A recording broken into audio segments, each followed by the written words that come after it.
जय श्रीमन नारायण। आज मैं बहुत दिनों के बाद आपके समक्ष प्रस्तुत हुआ हूँ।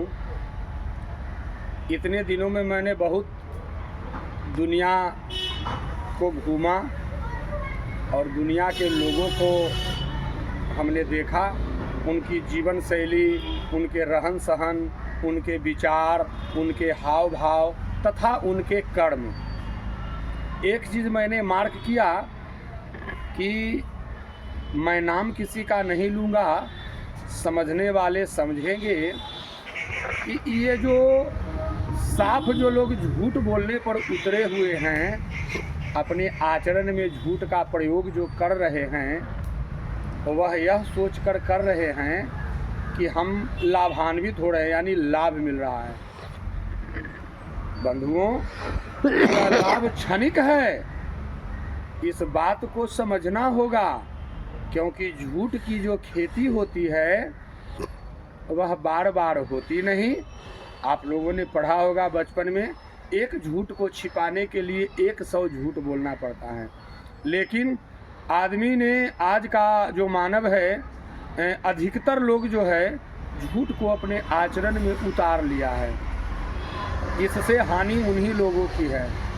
और मैं यह कहता हूँ कि सत्य जो होता है, सत्य को किसी से कहने की आवश्यकता नहीं, उसे आप किसी के सामने बार बार प्रस्तुत नहीं कीजिए, क्योंकि सत्य सत्य होता है। इसीलिए तो वेद वाक्य है सत्यमेव जयते। क्या है वेद वाक्य? सत्यमेव जयते।